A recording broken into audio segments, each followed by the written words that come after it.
Ó, a Rosimeire de Castilho, ela mandou aqui o seguinte: eu gosto muito do Fefito, gostaria que ele falasse um pouco sobre a vivência na Jovem Pan, num lugar onde o público era muito crítico às opiniões dele, né? E de certa forma não o aceitavam. Eu vou aumentar essa pergunta. A Jovem Pan, de quando você trabalhou, você vê ela hoje diferente, ela foi escalando para outro lado. E o que está acontecendo hoje com a Jovem Pan pré e pós-eleição, de não pode isso, se é censura, se não é? Olha, a minha experiência na Jovem Pan foi traumática. Eu amo as pessoas com quem eu trabalhava na Jovem Pan, quase todas. Vinícius, Paulinho. O Vini, a Paulinha e o Edgar. Vinícius já trabalhou aqui com a gente, né? Ajudava a gente na agenda. Ele chegou a me convidar. Ah, é verdade. Pra vir aqui no ano passado, mas é porque batia com o horário do meu programa ao vivo na Gazeta. Verdade, na época ele fazia agenda, gente. E eu amo o Vini, amo a Paulinha e o Edgar. Paulinho e o Edgar, inclusive, são super meus amigos. Tem que chamar aqui também, fazer a ponte pra chamar ele. A gente tem um grupo de WhatsApp, eu, a Paulinha, o Edgar e a Vera Magalhães, por exemplo. Olha só. O grupo do Cara Gay, porque a gente se encontrava pra almoçar junto e tal. A gente é bem amigo, mesmo, nós quatro, assim. Então, eu fiz boas amizades na Jovem Pan. Pra mim foi um período muito traumático, porque eu... De início, eu achei, quando eu topei pra Jovem Pan, todo mundo me pergunta... Como foi feito o convite? Como foi feito o convite? Você vai vir aqui pra fazer o quê? Como que é? Vem fazer um blog aqui e você vai ter um programa aqui. Tá. Queriam minha coluna lá na Jovem Pan, porque todos os lugares pelos quais eu passei, minha coluna acabava virando a mais lida dos portais que eu passei. Então eles queriam que eu fizesse a coluna lá e ganhasse um programa meu, fizesse uns boletins informativos. O programa acabou virando o Morning Show. E aí eu fui... pro Morning, mas aí quando eu aceitei era assim, tipo, mas eu quero ir e tal. Não era, tipo, uma grana absurda, mas era mais que eu ganhava na Folha. E eu pensei, cara, eu tava falando pra bolha no Estação Plural, que tinha acabado de acabar por razões políticas. Imagina, se a TV Brasil, durante o governo Bolsonaro, ia ter um programa pra bicha. E com uma bicha comandando. E uma lésbica e uma travesti. Então, não. Tinha acabado o programa, que tinha durado 2 temporadas assim, e acabou na véspera da gente começar a gravar a 3ª temporada. Tudo pronto. Pensei, vou falar pra fora da bolha. Funcionava na TV, as pessoas me acolheram, vai funcionar na rádio. Só que não, né? Porque pessoas progressistas não ouvem a Jovem Pan. A Jovem Pan, na minha memória, era a Jovem Pan das 7 melhores. Mesmo naquela época já não. Já tinha essa guinada pra direita. Tava uma guinada super à direita, e aí os roteiros eram feitos pra me sacanear, de fato. Assim, não tem mínimo problema quanto a isso. Tipo, eu abandonei o programa uma vez, o Edgar também era... O Edgar e a Paulinha tinham mais um viés progressista também. E mesmo assim... Sabe o que é mais engraçado? O Ed, ele dizia no começo, eu dizia pra ele, vou sofrer homofobia aqui e tal. E o Ed meio tirava por menos no começo, dizendo, não, imagina, Fefito, aqui o público acolhe todo mundo, você vai ver. Aí ele começou a ver os comentários no YouTube. Eu dizia pra ele, quando o LGBT assustado. Chega num lugar que não é o dele... que não é o que ele tá acostumado, placas tectônicas se movem, Edgar, você vai ver. E aí ele começou a ver os comentários no YouTube e começou a ficar assustado. Começou a ver o hate no Twitter e começou a ficar assustado. Até o dia que ele foi ver um jogo do Guarani, em Campinas, e quase apanhou por minha causa. Ô, louco! Porque alguém foi lá pedir pra ele me demitir, pedir minha cabeça, não sei o que, no estádio. E ele falou, não, meu amigo, adoro Fefito, tal. Queriam bater nele. No meio de um estádio de futebol. Então aí a ficha caiu pra ele. E aí eu acho que esse momento que caiu a ficha pra ele foi... o momento em que ele passou a me defender. Entendi. Publicamente e no ar, no programa. E aí degringolou toda aquela confusão que degringolou. Eu não esperava que eu fosse virar escada pra alguém super reacionário e conservador. Como eu virei. Não era essa a intenção. Eu tava lá pra falar de entretenimento. Mas eu não conseguia ficar calado ouvindo tamanhos absurdos, assim.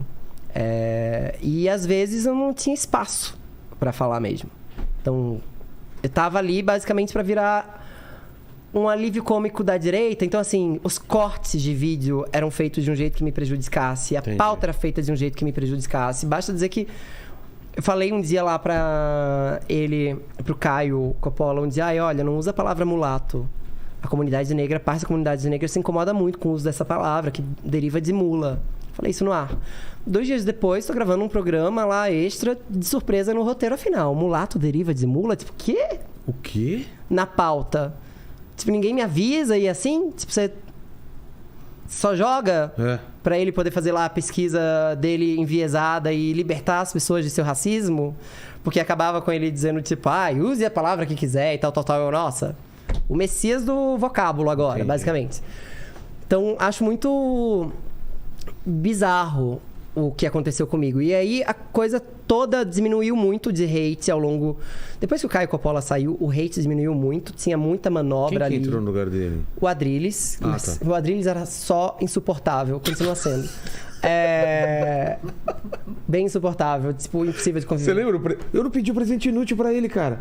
Eu ia lembrar que o Adrilles, quando veio aqui, trouxe Viagra de presente inútil. Foi. Lembra disso? Sim, sim. Talvez ele precise mesmo. E... Desculpa, Adrilles. Ele falou aí. E aí... Depois veio a treta do Pânico, né? E aí veio uma treta do Pânico. Mas a treta foi... depois que você saiu ou foi durante? Durante. Eu fui demitido por causa da treta do Pânico, na verdade.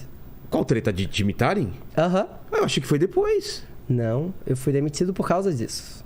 Ah, cara. Tudo bem que meu contrato já tinha se cumprido. Eu fiquei 2 meses a mais no meu contrato. Ah, então foi nessa época. Mas foi nessa época por causa da imitação.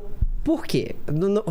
Eu não sou uma pessoa que censura o humor. Tá o Alba certo. teve aqui, até onde você vinha, eu fui ver o corte que ele fala disso. Não sei se vocês viram, eu mandei pra vocês, né? Uhum. Que ele fala que era uma homenagem que ele não tava com roupa feminina, né? Que você falou que ele tava era a roupa dele. Pelo menos você sabe o que é o mais louco? Se eu cruzar com ele, eu não reconheço ele. Por quê? Nunca olhei pra cara dele. Ah, assim, não era um colega de trabalho, não. Tá. Se eu cruzar com ele, eu não reconheço. Tá. Eu vi o print da coisa. Essa imitação começou a ser feita antes mesmo de eu ouvir. Tá. E aí, volta e meia eu passava no corredor, alguém do Pânico me parava e dizia: você já ouviu essa imitação? Não vai achar que é homofóbica, hein? Não é homofóbica. Gente, nem ouvi. Marina Manteiga dizendo isso, sei lá, um monte de gente. A galera já te pressionando. Já. Aí um dia eu cruzei com o Emílio me falou a mesma coisa. Não vai achar que é homofóbica. Eu tipo, olha, Emílio, vou prestar atenção nessa imitação agora, né? Agora que tá todo mundo falando. Fui lá. Prestei atenção do pior jeito. Tava almoçando com o meu namorado na época, abri meu Twitter e chega um print de vídeo de um cara de cabelo lambido, uma blusinha regata meio de lycra rosa, grudada no corpo, assim, com a mãozinha meio assim. E a legenda: Fefito está no Pânico. E aí eu pensei, pera, se é uma imitação, por que estão usando o meu nome? Normalmente pra começo de conversa, cria assim. outro nome. Você faz um nome parecido, whatever.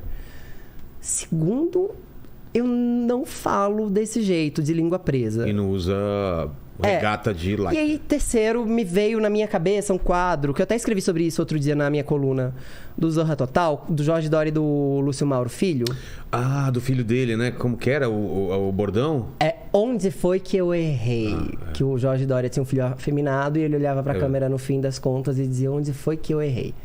E eu pensava, eu não vou ser esse alívio cômico pra essas pessoas. E eu não vou ser esse tipo de gay, esse tipo de exemplo pra quem tá prestes a sair do armário. Porque o Pânico tem um monte de gente que tá ouvindo no interior do Brasil, na repimboca da parafuseta, que não sabe como sair do armário, que sofre um monte de homofobia. Aí me vê de chacota por ser afeminado. Tipo, desculpa, eu vou em programa de televisão e já aviso: tô aqui, vou me divertir pra caramba. Mas se tiver sonoplasta colocando ai, ai, ui, ui, eu falo na hora.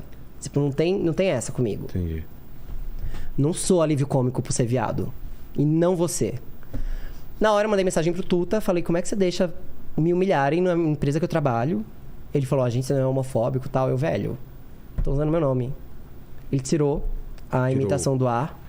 Mas aí, no dia seguinte, o Pânico tava fazendo cânticos contra a censura. E colocando a imitação em easter eggs. Ela passava no fundo de um vídeo. Ela fazia uma coisa assim. Sem falar, só... E passava de patinete. Sempre numa situação cada vez mais afeminada. Sim. Até que começaram a disfarçar a imitação em spots. Por exemplo, o spot de Feliz Ano Novo. Quem desejava Feliz Ano Novo era a imitação fingindo que era eu. Entendi. Colocando assim. Até que o vinheteiro tava me chamando de pederasta em rede nacional. Na Jovem Pan. Pederasta, pra quem não sabe, é um homossexual que gosta de jovenzinhos, portanto, pedófilo. Ah, não sabia disso. Achei que pederasta era sinônimo de gay. Então, não, é um isso? gay maduro que gosta de gays muito jovens. Entendi. Então, é sinônimo de pedófilo. Aí fui na redação, bem puto da vida, falei: agora é assim? Estão me chamando de pedófilo? Mano, então, isso é grave demais. E as pessoas me falando que eu me oferecia pra ir no Pânico, e a real é que eu tava me recusando a ir no Pânico nas últimas vezes, que eles queriam me colocar em debates com Agostinho, com Ronaldo Esper, que era ex-gay. Tipo, imagina que eu vou perder meu tempo fazendo essas coisas.